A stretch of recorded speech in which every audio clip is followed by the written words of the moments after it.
हरियाणा विधानसभा के चुनाव नज़दीक हैं। इसी को लेकर नेता भी सक्रिय हो गए हैं। रविवार को भवानीखेड़ा के पूर्व विधायक, पूर्व संसदीय सचिव रामकिशन फौजी ने भी पत्रकारों से बातचीत की। उन्होंने कहा कि भाजपा संविधान से खिलवाड़ कर रही है, इसे बर्दाश्त नहीं किया जाएगा। जब उनसे पूछा गया कि कांग्रेस में गुटबाजी हावी है, तो उन्होंने कहा कि पार्टी में कोई गुटबाजी नहीं है। पार्टी जिस भी उम्मीदवार को टिकट देगी, सभी पार्टी को मजबूत करने के लिए एकजुट होकर काम करेंगे। प्रजातंत्र का एक बहुत बड़ा स्तंभ है इलेक्ट्रॉनिक मीडिया और प्रेस मीडिया। मैं आप सबका स्वागत और धन्यवाद करते हुए आज जो हमारी जो प्रेस कॉन्फ्रेंस का जो मकसद है कि जो हमारे विपक्ष कांग्रेस पार्टी एक मुख्य विपक्ष है देश के अंदर भी और हरियाणा के अंदर भी, और आदरणीय चौधरी भूपेंद्र सिंह हुड्डा के नेतृत्व में पिछले 10 साल के अंदर हमारे अध्यक्ष उदय भान जी और राहुल गांधी जी के आदेश के अनुसार हम कार्यकर्ताओं ने, हम सब नेताओं ने मिलके इस सरकार की पोल खोलने की कोशिश की।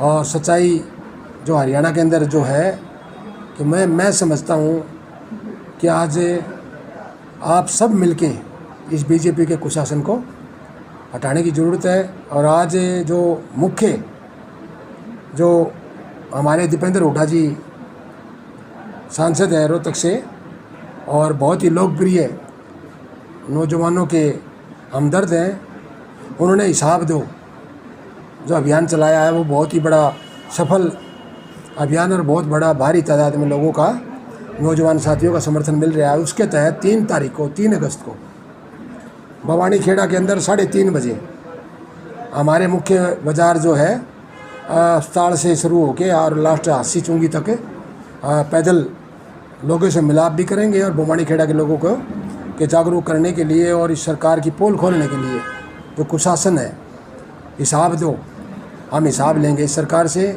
और ये सरकार जो है आज बौखलाई हुई है। मुख्यमंत्री जी, इनके नेता बीजेपी के हिसाब लेने में विपक्ष का काम है, हरियाणा की जनता का काम है। हरियाणा के प्रजातंत्र के अंदर कोई भी सरकार हो, विपक्ष के लोग, हरियाणा के लोग, देश के लोग, सरकार जो विपक्ष में है उसका हिसाब लेना हमारा फ़र्ज़ भी है और हमारा दायित्व बनता है। तो इस सरकार ने 10 साल में क्या क्या काम किया, उसके तहत दीपेंद्र हुड्डा जी यहाँ आएंगे। और मैं भवानीखेड़ा से मैं समझता हूँ आज हमने कार्यकर्ताओं की मीटिंग बुलाई है, बहुत बड़ी भारी तादाद में लोग वहाँ इकट्ठे होंगे और उस यात्रा का स्वागत करेंगे। इमरजेंसी जैसे हालत बने हुए हैं, आघात इमरजेंसी है, क्योंकि आज बरसात का टाइम है, एक तरफ बाढ़ में लोग डूब रहे हैं। हमारा हरियाणा के अंदर पीने का पानी नहीं है, नदियाँ खाली पड़ी हैं, किसान तबाह हो गया। आज देखिए गुंडागर्दी कितनी चरम सीमा पे है। कल हांसी के अंदर सरेआम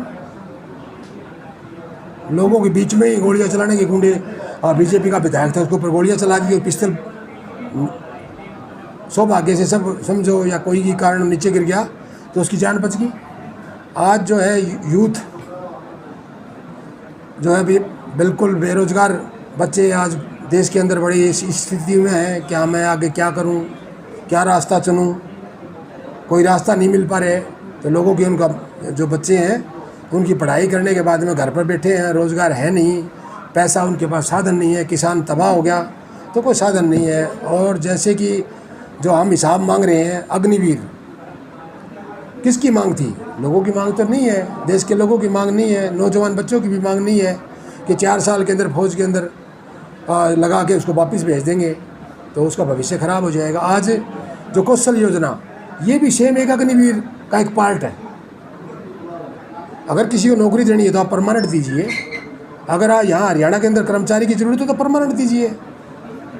तो हमारी मांग है, कौशल योजना भी अग्निवीर का जो दूसरा रूप है। ये तो लोग ये कहते थे हम कॉन्ट्रैक्ट बेस की नौकरी ख़त्म करेंगे, अब ये 1 साल के लिए, वो 4 साल के लिए शहीद कर रहे हैं उन अग्निवीरों को, और हरियाणा के अंदर जो नौजवान बच्चे हैं उनको 1 साल के लिए। तो हमारी मांग है, अब तो मांग भी क्या है, अब तो लोग सरकार, अब तो जो इन्होंने जो कुछ करना था वो कर दिया। और जितना जल्दी हरियाणा के लोग तैयार हैं विधानसभा की इंतज़ार के अंदर हो सकता है 2 महीने से ऊपर तो हो ही नहीं सकता कि आचार संहिता लगेगी और उसके बाद में सरकार से छुटकारा मिलेगा। कांग्रेस के अंदर गुटबाजी देखिए, कांग्रेस जो है एक लोकतांत्रिक पार्टी है और कांग्रेस के अंदर अपनी बात कहने का सबका अधिकार है। हमारे आदरणीय अध्यक्ष, राष्ट्रीय अध्यक्ष खड़गे साहब, हमारी यूपी की चेयरपर्सन श्रीमती सोनिया गांधी जी और हमारे आज के आदर्श राहुल गांधी जी और हरियाणा के अंदर विधायक दल के नेता चौधरी भूपेंद्र सिंह हुड्डा और हमारे अध्यक्ष उदय भान जी, उनके नेतृत्व में हम जो उनके आदेश के अनुसार सारे हरियाणा के नेता कार्यकर्ता काम कर रहे हैं। मैं नहीं समझता अपने अधिकार के लिए कोई बात करता है, कोई गुटबाजी की बात नहीं है। गुटबाजी तो है तो बीजेपी के अंदर है। देखिए, राव इंद्रजीत जी सेंटर के मंत्री हैं, उन्होंने कहा मेरा अधिकार छीन लिया, मैं आज तक सेंटर का मंत्री नहीं बनाया। हमारे सांसद हैं महेंद्रगढ़ भिवाड़ी से चौधरी धर्मवीर सिंह, उन्होंने कहा हमारे साथ जाति करी है और उसने उस जाति के दौरान में ये भी कहा कि आज तो ज़रूरत नहीं थी। अभी तो 5 सीटें जो कांग्रेस की आई उससे घबराए हुए हैं। धर्मवीर सिंह ने तो घोषणा ही कर दी कि मैं आने वाला इलेक्शन नहीं लड़ूंगा, इसका मतलब वो विफल है। आज की क्या ज़रूरत थी आज उनको बताने की? कांग्रेस के अंदर कोई गुटबाजी नहीं है, हम सब एक होके अपने कार्यकर्ता और लोगों की आवाज़ उठा रहे हैं। और अगर कोई अधिकार की अपने की बात करता तो वो एक अलग बात है। गुटबाजी के चलते किरण चौधरी की पार्टी छोड़ी। जब हमारी सरकार थी, हुड्डा साहब की सरकार थी, हमने आर्थिक आधार पे भी आरक्षण को लागू किया था हरियाणा के अंदर। हम जो जिसकी SC को छोड़ के BC को छोड़ के उनका तो आरक्षण था ही था। हमने जनरल कास्ट का विधानसभा में 1-2 लोगों ने हमने मांग, सबसे ज़्यादा मैंने मांग विधानसभा में उठाई थी क्योंकि कोई जाति से अमीर नहीं हो सकता, चाहे वो राजपूत हो, चाहे ब्राह्मण हो, चाहे कोई किसान हो, चाहे कोई भी जाति का हो, वो जाति से कोई अमीर नहीं हो सकता। अगर किसी के बाप के 5 एकड़ ज़मीन थी तो वो उसके बच्चे 3 है तो 3 उसकी 1.5 एकड़ आ गई, वो कमज़ोर आ गया। तो हमने वो जो जाति के आधार पर आरक्षण दिया था। लेकिन मैं समझता हूँ जैसे पुलिस की भर्ती, इंस्पेक्टर भर्ती करे, ये मैं समझता हूँ ये कमेश होगी, उनकी ज़िंदगी खराब होगी। कई और नौकरियाँ D ग्रुप के अंदर आरक्षण दिया, हाईकोर्ट ने कह दिया इस भर्ती को नए सिरे से करो। इनको तो नौजवान बच्चों के साथ तो बहुत बड़ा धोखा किया है।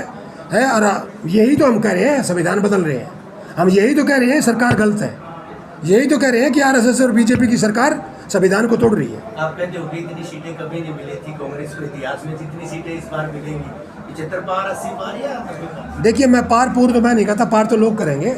मैं ये समझता हूँ कि पार करने की ज़रूरत नहीं है। मैं ये कहता हूँ आज के अंदर जो माहौल है, 5 सीटें लोकसभा के अंदर आई, हमारी महेंद्रगढ़ की सीट थोड़े से वोटों में आ रहे हैं। हम गुड़गांव की सीट देखो, थोड़े से वोटों से हमारी हार हुई है। अब की बार जो है विधानसभा जब भंग हो जाती है ना, बहुत लोग लोकसभा में इसलिए वोट डाल जाते हैं मोदी के नाम से। मैं अगर बवानी खेड़ा से हारने के उदाहरण देता हूँ, मेरा इलेक्शन हारने का कारण एक ही था, जब मोदी टीप पे थे, मोदी के सिवाय लोग जो नौजवान मीडिया सब गुमराह हो रहे थे। मेरा इलेक्शन मोदी और फौजी का था। अब की बार इलेक्शन मोदी का नहीं है, अब फौजी का। मीडिया टारगेट पे है फौजी साहब आपके, मीडिया तो आपके साथ रही है। आपके क्या, मीडिया तो सबको निष्पक्ष तरीके से चलाती है, मीडिया को टारगेट पे लेने का कोई खास मोटिव नहीं। मीडिया हमारे भाई है, रामकिशन फौजी को तो जो है मीडिया ने काफी तवज्जो दी है हर मामले में। ये भिवाड़ी की मीडिया हमारे साथ है। मैं ये समझता हूँ भिवाड़ी के पत्रकार मेरे भाई है, मेरे दोस्त भी है, मेरे मित्र भी है। कई मैं ये नहीं कहता जो बड़ा लेवल पे वो बहुत इंटरनेट, एक हिंदुस्तान की अकेली मीडिया नहीं है कि भाई हम हिंदुस्तान के, हिंदुस्तान से बाहर भी मीडिया के लोग रहते हैं, दूसरी कंपनियां चलाते हैं, वो बीजेपी RSS के लोगों के साथ संपर्क है। मैं कोई अकेले आपको नहीं कह रहा, देश से बाहर के लोग भी हैं, पत्रकारों में छपता है। तो मैं ऐसा नहीं कहता, ये तो मीडिया तो देश को बचाने में अहम भूमिका है, आज़ादी की लड़ाई में अहम भूमिका है, लेकिन सच्चाई को भी मानना पड़ेगा। महंगाई की जो चीज़ है, पहला तो महंगाई का सबसे बड़ा रास्ता जो सरकार का बनता है ये होता है कि एक तो बेरोज़गारी, बेरोज़गार जो पढ़े लिखे बच्चे हैं उनको हमने सबसे बड़े, जो शिक्षित है उनका कोई न कोई अच्छा रास्ता चुनना पड़ेगा। उनको किसी को रोज़गार देना पड़ेगा, किसी का इंडस्ट्री, छोटी मोटी इंडस्ट्री चलवानी पड़ेगी, कोई दूसरा रोज़गार करेगा। और दूसरा महंगाई का एक रास्ता ये है कि हमारा किसान तबाह हो गया। ज़्यादातर तो हमारा देश है जो हरियाणा है पूरे देश के अंदर सबसे ज़्यादा अन्न पैदा करता है, सब्जियां पैदा करता है, हर तरह की चीज़ें हरियाणा के अंदर पैदा होती हैं। किसान को अगर सही रेट मिल जाएगा, बाहर से चीज़ें नहीं लानी पड़ेंगी, तो ये महंगाई का आज गरीब टमाटर देखिए 100 रुपये किलो, 100 रुपये किलो जब टमाटर हुआ था दिल्ली के अंदर सरकार बदल गई थी। आज प्याज का रेट देखिए, मैं समझता हूँ कि शायद आज के प्याज तो रसोई से गुम हो चुकी। आज लहसुन का रेट देखिए, ये खान पान की चीज़ है, गरीब आदमी को लहसुन देखने को नहीं, मतलब दवाई के तौर पे भी मतलब 100-500 रुपये है। शायद पत्रकारों को भी यही भाव मिलता होगा। हो सकता है कि बाई चांस कह रहा मोदी जी ने आप लोगों को थोड़ा बहुत सस्ता। तो इतनी दाल देखिए आज, जब किसान की फसल बिकती है उस टाइम तो हमारे को भाव सस्ता, जब तो रोडों पर किसान सब्जी को फेंकते हैं, ऐसी चीज़ें हैं उनको, तो हमारे जो है सबसे बड़ा महंगाई का, किसान को अगर सही तरीके से उसको भाव मिलेगा तो हरियाणा के लोगों को रोज़गार भी मिलेगा, किसान मजदूर को मजदूरी मिलेगी, और व्यापारी को अच्छे सस्ते भाव पर उसको मार्जिन मिलेगा। जब चीज़ महंगी हो जाती है, मैं समझता हूँ किसान को तो नुकसान तो है ही है, व्यापारी को भी नुकसान है, कि उसमें मार्जिन घट जाता है व्यापारी का। जब महंगाई इतनी हो जाएगी, जब कोई चीज़ को 1 किलो यूज़ करेगा वो 300 ग्राम पा जाएगा। तो मैं ये समझता हूँ हमारी सरकार जो महंगाई पर पूरा काबू करने के लिए पूरे प्रयास करेगी। क्या मानते हैं आप, भवानी खेड़ा में 10 साल से बीजेपी की सरकार है, बीजेपी का जो है मंत्री भी है, क्या मानते हैं कितना विकास हो पाया है, क्या स्थिति है इसकी? मैं तो ये मानता हूँ, अगर सच्ची बात कहें तो राजनीति के अंदर पहले जो भी कोई विधायक हो, कोई सांसद हो, गांव का सरपंच हो, जिला पार्षद मेंबर हो, या कोई चेयरमैन हो किसी भी डिपार्टमेंट का, किसी भी नगर पालिका का, मार्केट, पहले सामाजिक बंदा होना। दूसरा काम सबसे नहीं होते, दुख सुख का साथी होना। कोई भी प्रतिनिधि होगा क्षेत्र का, भवानी खेड़ा का हो चाहे, तो ये जो पिछली बार जो 10 साल से जो विधायक है जो हरियाणा के अंदर खास करके जो बने हैं, ना ये सामाजिक है, ना ये विकास की इनकी कोई रुचि है। ये एक देश के अंदर बड़ा बदलाव, झोटका एक आवंडर था, उसके तहत ये लोग बन गए, और ना इन्होंने कोई काम किया। हमारा तो मंत्री जी जो है विशंबर वाल्मीकि जी, मैं ये समझता हूँ उसने अभी सारे हमारे जो 65 गाँव हैं, उन 65 गाँव का रास्ता भी नहीं पता, और मैं ये भी समझता हूँ उन 65 गाँव का नाम भी नहीं पता होगा। काम तो छोड़िए, काम की बात हो तो यहाँ मेरे टाइम की अगर काम की बात करोगे तो प्रेमनगर की यूनिवर्सिटी देखिए, ये चौधरी भूपेंद्र सिंह हुड्डा से मैंने जब कांग्रेस की थी यह मंजूर कराई, और हमने 100 एकड़ ज़मीन फ्री में दी।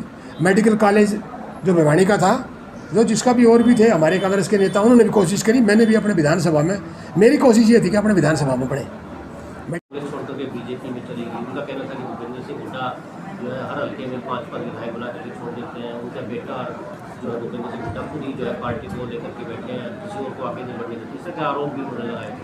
देखिए बहुत पुरानी बात हो चुकी, वो उस बात का कोई जिक्र करना या कोई मैं उस पर कोई टिप्पणी करूं ठीक नहीं है। वो बहुत पुरानी बात है, आगे बढ़ने की, वो भी आप आगे बढ़े, हम भी आगे बढ़े, कांग्रेस भी आगे बढ़े, सबको शुभकामनाएं। उनको जिस तरह चुनाव होता था अपनी रैलियां कराने के लिए लेके जाया करते थे मुख्यमंत्री को अपने क्षेत्र के अंदर। मैंने चौधरी बंसीलाल जी और चौधरी सुरेंद्र सिंह जी से, वो मेरे आदर्श थे। हमने विकास पार्टी के, मैं विधायक बना, हम हरियाणा के अंदर 2 ही विधायक थे जब चौटाला साहब की सरकार बनी 2000 के अंदर। तो मैंने चौधरी बंसीलाल और चौधरी सुरेंद्र सिंह से राजनीति शुरू करी, और उसके बाद में चौधरी बंसीलाल जी का फैसला था, हमारे कार्यकर्ताओं का फैसला था, सभी नेताओं का फैसला था, और चौधरी सुरेंद्र सिंह का हमने कांग्रेस में विलय कर दिया 2004 के अंदर।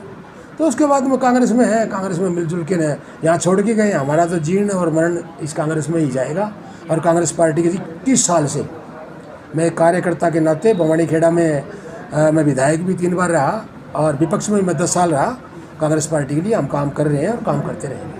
क्या मानते हो आपकी, जब जयप्रकाश चंद्र जी आए थे जिसमें लोकसभा का चुनाव था, उसमें भी देखने में आ गई दोनों जो है एक दूसरे के खिलाफ जो है नारेबाजी की तरह थी, क्या मानते हो इस तरह से गुट बन जाएंगे तो क्या भवानी खेड़ा की जीत सुनिश्चित हो पाएगी? देखिए मैं 15 साल इस क्षेत्र का मेले रहा, मैंने, मेरा जीवन आंदोलन में और संघर्ष का रहा है। मैंने कुंवारी के अंदर, हमारे जो पुराने गांव थे कुंवारी के अंदर आंदोलन किया हमने, पानी के लिए, सुंदर नहर के लिए, दूसरी नहरों के लिए। और उसके बाद में पहाड़ के अंदर जो 10 साल से जो कुशासन ने हमारे मजदूरों को तबाह कर दिया, खाने का जो पहाड़ था, लगभग 50 गांव और 1 लाख लोग वहाँ रोजी रोटी उनको मिलती थी, उनकी रोजी रोटी तबाह कर दी। और दूसरा, पिछली बार जो मैं विपरीत हुआ थी, पिछली बार जो विपरीत हुआ थी, विपरीत हुआ मैं बवानी खेड़ा के अंदर मैंने सीधा मुकाबला किया और हमारा जो मार्जिन भी कोई लंबा चौड़ा विशंबर वाल्मीकि का और मेरा बहुत ही कम रहा, लेकिन वो लोगों को गुमराह कर दिया 70 पार।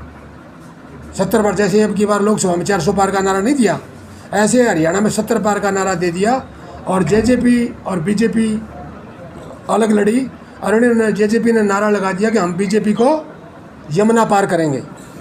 वो यमुना पार वाले यार बन के ने उन्होंने सरकार बना ली। और बात रही गुटबाजी की, गैलरी बार जो है समय खराब था थोड़ा, जब कमज़ोर स्थिति में कांग्रेस थी, हमने जब भी अच्छे वोट लेके मैंने मुकाबला किया। और जब तो मैं शायद कोई टिकट मांग नहीं रहा था, विपरीत हुआ थी, आज हवा बन रही है और सारे कोई जेजेपी की टिकट मांगता तो बताओ, कोई कांग्रेस का कोई कि सिवाय इन लोगों की टिकट कोई नहीं मांग रहा। बीजेपी की भी शायद मैं समझता हूँ कोई टिकट नहीं मांग रहा, वो अपने नाम के लिए कोई होल्डी पोस्टर लगा रहे होंगे। प्रजातंत्र है, कांग्रेस पार्टी की हवा बन रही है, सरकार बनेगी। कल कॉलेज की जो हालत कर रखी है, टुकड़ों में कर दिया।